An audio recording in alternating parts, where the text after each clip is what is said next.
Look, I don't know how I did. You guys can tell me how I did. I think I did. I was myself, and that's all I can be, right? I say the same things there that I tell Renee around the dinner table, so I don't have to keep up with all the lies. Sir, I think you said political ruling class in almost every response you gave.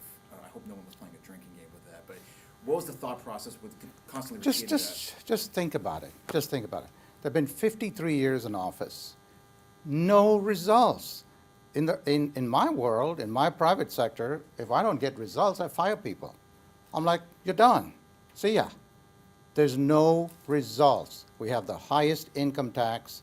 We have property tax at a life sentence. We have sales tax with 110 exemptions. We have spending that's double. We're a red state, run like a blue state, and no outcomes. So how can you sit up there with all this BS? You know, I love the congressman who was here. What are these people talking? They must speak a different language. He says, I'm for term limits. Really? Where are you going to put the term limits? You're a 10-term congressman. 5 in the House, 5 in the South Carolina House. So we're going to put term limits at 3 decades instead of 2? Then he says something about we the people electing judges. There's a reason the judges don't get elected even at the federal level. Just think about this. 31% of the legislature are trial lawyers. They elect these people with all their dark money. South Carolina is 40 out of 50 in dark money transparency. So now you got this dark money electing judges, and it's a constitutional amendment. That's 2/3 of both houses have to vote for it. So you're going to call all these people corrupt. You're going to say, you're going to go into Columbia, I'm going to clear out all these corrupt people, and then you're going to go and say, hey, Josh, you're not in that corrupt group for sure, right? But he's going to clear out everyone else. But he's going to clear out all these corrupt people, and he's going to say, I need 2/3 of you to vote yourselves out of a job. Come on, these things are all, it's all talking points. What have these guys done? Honestly, I went back and looked for 20 years in the House and the U.S. Congress. I didn't see one thing that had been passed. You guys see anything? Why don't you all ask those questions? Why do you ask all these softball questions? Now, come on, throw me a hard question. I'll answer any question you have. You should ask them, where's the beef? What have you passed? You can all, sponsor bills. Well, she sponsored bills too. What's her name? Nancy, I think. 65 bills or whatever. What is the one bill where she was the primary sponsor in 3 terms that's passed? Renaming a post office in Hilton Head. Why don't you guys ask them that? Why am I saying that? Mr. Reddy, you probably have the least name recognition of these others because they have been in political office. So it's somewhat of an uphill battle, I would say, to gain that name recognition across the state. What can you do to achieve more recognition and to get your message out there?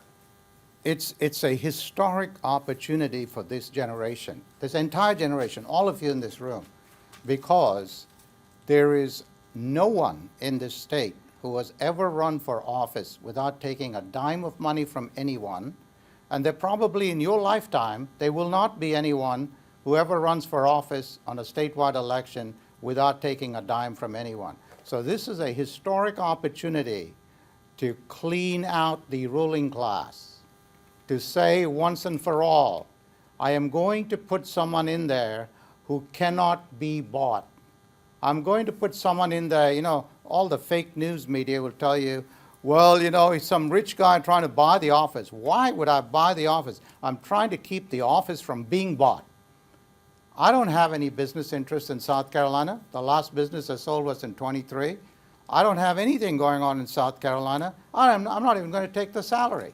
I'm going to say you can keep the salary. I don't want any salary. So my question is, why are you all not getting on board and saying this is a historic opportunity for us to bring the change we need to bring? And what is that change? Read the last sentence of the Declaration. I pledge my life, my fortune, and my sacred honor to uphold the principles of the Declaration. And what is the primary principle? That our rights come from God, and government's job is to protect those rights. which means if you're sitting around a table like this, government needs to get up from the other side and come and sit on your side of the table. It cannot be done. It cannot be done with the ruling class. They won't do it. So for all of the people listening, this is a once-in-a-lifetime opportunity that you will never get in this generation. So think about it, and you guys should be talking about it. Instead, y'all write slush stories about the ruling class. So we just keep on and on and on and on. We owe it to ourselves to fix this system. This system is broken. This is not black versus white.